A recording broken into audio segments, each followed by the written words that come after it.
AI system ಐತಿ. ಅಂದ್ರೆ ಇದು ಟ್ರ್ಯಾಕ್ಟರ್ ರಿಲೇಟೆಡ್ ಏನ ಕೇಳ್ರಿ ಇದು ಉತ್ತರ ಕೊಡ್ತೈತಿ. ಆ ಸಿಸ್ಟಮ್ ಐತಿ. ಮಿಸ್ಟರ್ ಸಾಬ್, ನಿಮ್ಮನ್ನ ನಮ್ಮ ಸಾಮಾನ್ಯ ರೈತರು ಖರೀದಿ ಮಾಡೋದಾದ್ರೂ ಹೇಗೆ? ನಮ್ಮ ಸಾಮಾನ್ಯ ರೈತರು ನನ್ನನ್ನು ಖರೀದಿಸಬೇಕಾದ್ರೆ ಅವರು ಹತ್ತಿರದ ಮಹೀಂದ್ರಾ ಡೀಲರ್ ಅನ್ನು ಸಂಪರ್ಕಿಸಬಹುದು. ನಮಸ್ಕಾರ. ನಾವ್ ಇವತ್ತು ಹುಬ್ಬಳ್ಳಿ ಟ್ರ್ಯಾಕ್ಟರ್ ಇವೆಂಟ್ ಐತಿ. H1R ಒಳಗ ಮಹೀಂದ್ರದವ್ರ 4 ಟ್ರ್ಯಾಕ್ಟರ್ ಲಾಂಚ್ ಮಾಡಿದ್ದಾರೆ. ಇದ್ರ ವಿಶೇಷತೆ ಏನಂತಂದ್ರೆ ಇಲ್ಲಿ ನಾವು ಯಾವ್ದೇ ರೀತಿ ಕಸ್ಟಮೈಸ್ ನೇಮ್ ಹಾಕ್ಸ್ಕೋಬಹುದು ಅಂತ. ಮೊದಲಿನ ಟ್ರ್ಯಾಕ್ಟರ್ ಒಳಗ ನುಸ್ತ ಬ್ರ್ಯಾಂಡ್ ಹೆಸರು ಮಹೀಂದ್ರದ ಅಷ್ಟ ಬರ್ತಿತ್ತು.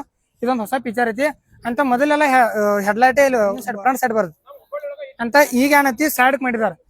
ಈ ಸೈಡ್ ಮಾಡಿದಾರ ಅಂದ್ರ ಬಿ ಹೆಂಗೈತಿ, ಇದು ಬಾನಟ್ಗೆ ಅಟ್ಯಾಚ್ ಐತಿ. ಇದರಿಂದ ಮುಂದಿನ ಮಾರಿ ಎದ್ ಬಿದ್ರ ಬಿ ನಿಮ್ದು ಲೈಟ್ ಹಾಳಾಗೋದಾಗ್ಲಿ, ಲೈಟ್ ಮುರಿದ್ ಬೀಳೋದಾಗ್ಲಿ ಆಗುದಿಲ್ಲ. ಮತ್ತೆ ಈ ತರ ಅಲ್ಲ ಇನ್ನೊಂದು ವಿಶೇಷತೆ ಏನೈತಂದ್ರೆ ಇದಕ್ಕ ಸೈಡ್ ಮೊದಲ ಯೂಶಲ್ ಎಲ್ಲ ಹೆಂಗ್ ಬರ್ತಿದ್ದು, ಸೈಡ್ ಕ ಬ್ಯಾಟ್ರಿ ಕಂಪಾರ್ಟ್ಮೆಂಟ್ ಬರ್ತಿತ್ತು. ಇದಕ್ಕೆ ಏನೈತಿ ಇನ್ಬಿಲ್ಟ್ ಒಳಗೆ ಇಲ್ಲಿ ಮುಂದಿನ ಸೈಡ್ ಬ್ಯಾಟ್ರಿ ಇರ್ತೈತಿ. ಅದರಿಂದ ಏನ್ ಉಪಯೋಗ ಅಂತಂದ್ರೆ ಸೈಡ್ ಕಿತ್ತಂದ್ರ ಹಾಳಾಗೋ ಸಾಧ್ಯತೆ ಇರತ್ತೆ. ಮಳಿಗೆ ಇದಕ್ಕೆಲ್ಲ ತೊಯ್ದು ಸಾಧ್ಯತೆ ಎಲ್ಲ ಇರ್ತೈತಿ. ಇಲ್ಲಿ ಮುಂದ್ ಕೊಡೋದ್ರಿಂದ ಶೇಪ್ ಆಗಿರುತ್ತೆ. ಅಲ್ದ ಇದ್ರೊಳಗೆ ಏನೈತಂದ್ರೆ AI ಸಿಸ್ಟಮ್ ಐತಿ. ಅಂದ್ರೆ ಇದು ಟ್ರ್ಯಾಕ್ಟರ್ ರಿಲೇಟೆಡ್ ಏನ ಕೇಳ್ರಿ ಇದು ಉತ್ತರ ಕೊಡ್ತೈತಿ. ಆ ಸಿಸ್ಟಮ್ ಐತಿ. ಅಂದ್ರೆ ಇದನ್ನ ಇನ್ಬಿಲ್ಟ್ ಬರಂಗಿಲ್ಲ. ನಾವ್ ಇದನ್ನ ಶೋರೂಮ್ ದಾಗ ಕಸ್ಟಮೈಸ್ ಮಾಡ್ಕೋಬಹುದು. ಟ್ರ್ಯಾಕ್ಟರ್ ಬಗ್ಗೆ ಏನ ಕೇಳ್ರಿ ಆನ್ಸರ್ ಕೊಡುತ್ತೆ.